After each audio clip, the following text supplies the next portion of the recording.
Hurricane season doesn't stop for a pandemic, and neither do we. Be ready for impacts well beyond the center of the hurricane. Don't let COVID-19 take your eye off the tropics. This year's threat is more complex and dangerous than ever before. Remain vigilant, pay close attention to the Weather Channel. No one can cover this historic hurricane season better than the Weather Channel. Get the information you need to stay safe every day. Storm safety in a pandemic, all season long, right here on the Weather Channel.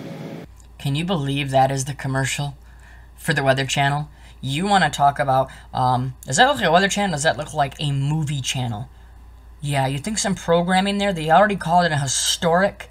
They said, this 2020's historic hurricane year. Really? Well, it's not historic yet. Well, we've had more storms. What? That's been normal.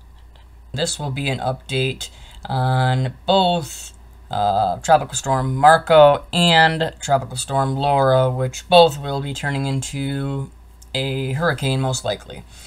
I want to get into this story here to start, then I'm going to get into the models, and then I'm going to kind of give you what I believe is kind of going on here. Alright, this is literally from about an hour ago, and it says, Hurricane Watch issued for New Orleans as Tropical Storm Marco shifts east towards Louisiana. This is what I'm really going to try to emphasize on this. To me, knowing how they use weather warfare, knowing what they're doing, just with all these different storms, you know, the wildfires, you know, the last tropical storm, hurricane, and now these ones, and they're going to continue to do it. They've been doing it for a long time. They choose out certain areas, right? They target out certain areas, all right? Well, for me, I've been watching both these models back and forth, and I'm talking about all 7, 8 models, not just the 2 that they're showing you. I've been watching multiple models, different runs, updating them every 6 hours, and what I've been seeing is I've never seen anything like this. Half of them, like the same model, will have half having Marco hit Louisiana, while the other half will have Laura hitting Louisiana, okay? It seems like from right down here, so you know, Houston area, but all the way down into, you know, southern Texas, all the way up to the Louisiana-Mississippi line is the targeted area, okay? Or we can just say that's the path area, okay? But we know that they do, you know, use weather warfare. And one good thing that I will say is I've seen a reduction in 2 of the models that were really, really bad. One actually had a Cat 5. Well, I take that back. It was an extremely strong Cat 4, right on the border of a Cat 5, Cat 4 with pressure, okay? Which was this right here, okay? This was the HMON. This was Laura. This was 2 runs ago, okay? And as you can see, this thing got down to a 922 before it hit right in between Louisiana and Texas. This is your borderline. I know it's hard to see because they zoom in so far on these. But it got all the way down to a 922. 920 is, you know, right here. Here you go. Less than 920 is your Cat, you know, Cat 5. But you don't want to mess around with the Cat 3, let alone a Cat 5, okay? But now, let's read the rest of this article, then I'll get into these models, okay? Article says, the National Hurricane Center issued a hurricane watch for the New Orleans area in its 4 p.m. update Saturday as tropical storms Marco and Laura headed for the Gulf of Mexico. The watch means the area could begin experiencing hurricane-force winds within 48 hours. In prior updates, Marco was forecasted to be headed towards southeast Texas, but is now expected to make landfall near the mouth of the Mississippi River in southeastern Louisiana as a Cat 1 hurricane late Monday afternoon. Forecasters warned the area to prepare for impacts as early as Sunday. Now, this is what's very, very, it's just crazy. It's really interesting. I think there's more to look into here because these 2 storms flipped their paths. You see how they said that it moved, you know, from southeast Texas to, you know, now it's going to hit Louisiana? Laura did the same exact thing except the opposite, which I'll show you. So now Laura was supposed to hit up into, you know, Louisiana and Mississippi area. Now a lot of models have that hitting the Houston or the South Texas area. There is definitely some manipulation going on here. And another reason why I am very, very worried about this is because they have been pushing this so hard on mainstream news. They have been pushing this, talking about how bad these could be, how they're hitting perfectly warm waters. We're talking about a lot of people being impacted by those two storms in the next couple of days, and could be taking aim on Houston as well as Louisiana. But then as it comes out into the Gulf of Mexico, there's not going to be a lot of wind shear, and you've got exceptionally warm water temperatures in the Gulf in the upper 80s in many cases. So there's more than enough energy to support strengthening of the storm as it gets into the Gulf. So then they're pushing rapid intensification. They are telling everybody, yes, this could have rapid intensification. It's going over these extreme waters. There's not going to be a bunch of wind shear. So I'm really, really worried that once these things do get out into the middle of the Gulf, only God knows what will happen, and I'll show you with the models here in a second. But it says right here, let's just finish this off. It says, then on Wednesday afternoon, the forecasters expect Tropical Storm Laura to make landfall as a hurricane in the same general area, which it does on the GFS. GFS literally almost has a direct hit by both of them, okay? It has the first one being not as strong and the second one being a little more strong, okay? And so here, let's just get into these, all right? Let's get into these models so I can show you. Okay, that was the run from a little bit ago. All right, here, we'll go to GFS from here. Hold on a second. This is from today. This is your nav gem, okay? This is the 6Z run, okay? There's been one more after this now that on the other charts. But this one has it hitting as a 991. Now, this is Marco, okay? And as it runs through, you see nothing else, okay? This one has Laura missing right here and just going off to the right. Nothing even happening, okay? It has Marco shifting this far over. This is how crazy these, these models are. They are so off on this storm. Like, just feels like that is, just because they're going to manipulate them. I'm sorry, but that's what I believe. You see Marco here, starts here, works its way up into the, into here, and then it hits as, this shows it hitting as a 991, which that's tropical storm maybe, somewhere in there. It's definitely not a hurricane. So, these pressures are not exact. So, you could get higher wind gusts, etc. But the reason I'm worried is the way they're talking about rapid intensification. They even brought up Hurricane Michael. Check this out right here about them talking about rapid intensification and Hurricane Michael.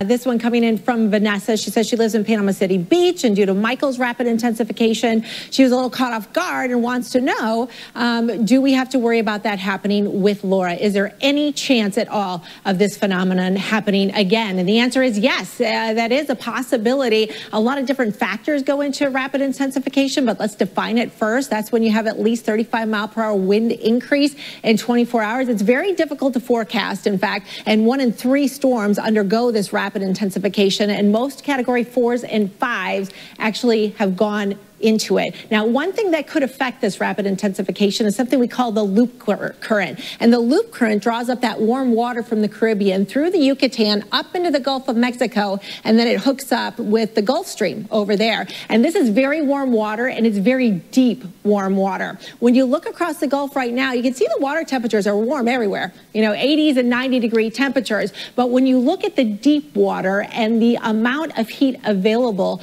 within the Gulf, it looks a little different, doesn't it? And you can really pick out where that loop current is. Sometimes little pieces of this loop current can break off and kind of float out there through the Gulf of Mexico. Hurricanes Katrina and Rita in 2005 went over loop current like that and underwent rapid intensification. And so we're going to watch the tracks of both of these storms, and notice Laura could very well reach that area where we have very warm water that's very deep that can turn that ocean heat content into storm energy.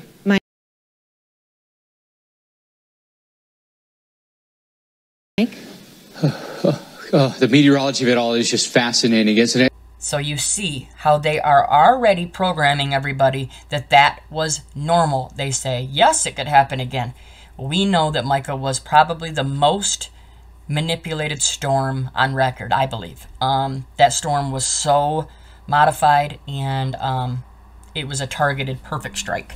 That's what they wanted, and they hit it perfect. So That's why I'm worried about the Louisiana area. I'm really worried about the Louisiana, Texas area. From Houston all the way to Louisiana, that's where I'm worried about. Here is the GFS PARA, but one thing's really strange on this. This one had a very strong 962, you know, hurricane coming into it, you know, which is a mid Cat 3, okay? This is from today, okay? Now watch how these two train over the Louisiana area, okay?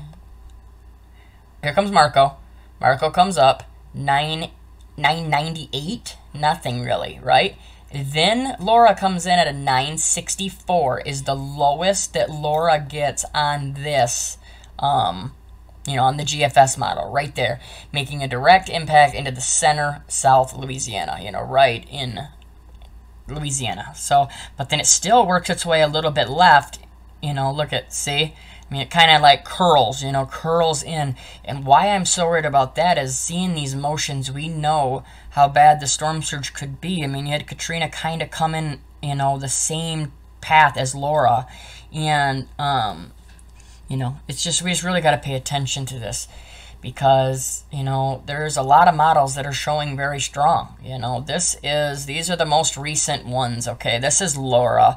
And this one has a 950 hitting the bottom of Texas. I mean, literally at the border. Okay, so 950, I mean, as you can see here, you are talking, you know, a very strong Cat 3. Okay, so like I said, I'm very glad that they're not at 922 hitting up into here, which this model has now dropped us all the way to a Cat 3. So that is so much better. So what we just need to pay attention to is, we don't know what they're going to do, right? We just know they're targeting these areas. When they're pushing it as hard as they are on mainstream news, you've seen all their commercials. They are setting this up to be a historic year. Now, it's because they know they're going to build these things. They are going to continue to strengthen them. And I am really worried when we start getting into September. So we just need to pay attention to this, all right? We're going to leave this here. But if you are anywhere in the Gulf, I don't care if you're from here all the way to here, Texas to Florida, please prepare, because you know these things are going to come in. They are going to drop in and start dropping tornadoes everywhere. There'll be massive winds. There'll be flooding. This looks like this could be a double impact to Louisiana. So if you are in Louisiana, Mississippi, right, you know, eastern Texas, please prepare, because just like you saw with Isaias, it wasn't a normal hurricane or tropical storm. All it did was drop massive tornadoes over and over again and have massive wind gusts, like the wind gusts that were in the derecho that came across, the multiple derechos that I've done videos on. And, you know, if you don't think these things are set up, you don't think these derechos and all these other things that they keep calling rare, same thing with this. This is the most rare event. It's only happened one other time in history to have 2 hurricanes in the Gulf. That's all they say. And so, you know, this could be a really remarkable event. I just can't think of anything that I've ever seen that is anything like this, Jen. And all anybody can talk about, of course, are the 2 tropical systems that are headed towards the Gulf. We still have a lot of questions, and the forecast is still taking shape here, Mike, but just incredible to see this. You know, we've had this happen one other time before, but it's been more than 80 years. Yeah, listen, most of us weren't here when this happened the last time. We had 2 simultaneous storms potentially making landfall at the same time, but the U.S. has 2 cones right now. Rare, rare, rare. I'm sick of hearing rare when we know it's being controlled. Everybody stay safe, share this information. I'll try to get another update out here tomorrow morning sometime, and we'll just keep an eye on it, because tomorrow is going to be the day where we're really going to be able to tell if we end up with a Cat 3 or Cat 5 or what we're going to end up with, you know, a double hurricane into Louisiana. So everybody just keep your guard up. Share this information, talk to your family, talk to your friends, make a plan. Make the plan today. Don't wait. Make a plan today. Be ready to go. And if this thing is still showing tomorrow morning that you're going to get hit with a Cat 2, Cat 3, anywhere in, I don't care if it even shows a Cat 1, you may be ready. You may be, need to be ready to get out of that house. Get out of that place and get your family safe, because if you have a double storm hitting these areas, the winds are going to be one thing. The storm surge and the water just flooding from these, pouring rain, dropping so much rain. So everybody stay safe. We'll talk to you soon. God bless.